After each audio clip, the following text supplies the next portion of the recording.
और अब एक खास बात, देश सहित पूरा विश्व नोवेल कोरोना वायरस रूपी महामारी से जूझ रहा है। कई शहरी क्षेत्रों में धारा 144 लगा दिया गया है। ऐसे में आरजे रमझाझर भी आपसे अपील करता है, बिना कारण घरों से ना निकलें, समय समय पर हाथ अपना साबुन से जरूर धोएं और बेवजह फैल रही अफवाहों से दूरी बनाए रखें। यकीन माने, भारत सरकार सहित शासन प्रशासन इस महामारी को जड़ से उखाड़ने में जल्द ही कामयाबी पालेगी।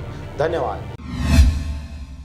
नमस्कार, आप देख रहे हैं आरजे रमझाझर। मैं हूं राजकुमार यादव। महात्मा गांधी राष्ट्रीय रोजगार गारंटी योजना के अंतर्गत मुंगेली जिले में जरूरतमंदों लोगों को रोजगार उपलब्ध कराने की माकूल व्यवस्था की गई है। इस योजना के अंतर्गत विकासखंड पथरिया के 71 ग्राम पंचायतों में 7,558 श्रमिकों को मिल रहा है रोजगार। देखिए यह रिपोर्ट। मुंगेली जिला में लॉकडाउन के दौरान मुंगेली जिला में कुछ समय के लिए बंद महात्मा गांधी राष्ट्रीय रोजगार गारंटी योजना का कार्य फिर से प्रारंभ हो गया है। इस योजना के तहत कार्य प्रारंभ होने पर जरूरतमंद लोगों को रोजगार की चिंता से मुक्त हो गए हैं। अब उन्हें नियमित रूप से रोजगार उपलब्ध हो रहा है। कलेक्टर डॉक्टर सर्वेश्वर नरेंद्र भूरे द्वारा जिले के जरूरतमंद लोगों को रोजगार उपलब्ध कराने की माकूल व्यवस्था की गई है, जिसके तहत जरूरतमंद लोगों को उनकी मांग के अनुरूप बड़े पैमाने पर रोजगार मूलक कार्य स्वीकृत किए गए हैं। इसी तारतम्य में जिले के विकास खंड पथरिया के 71 ग्राम पंचायतों में 2 करोड़ से अधिक राशि के नए तालाब निर्माण, तालाब जीर्णोद्धार, नाली निर्माण, डबरी निर्माण, पशु शेड आदि निर्माण कार्य स्वीकृत कर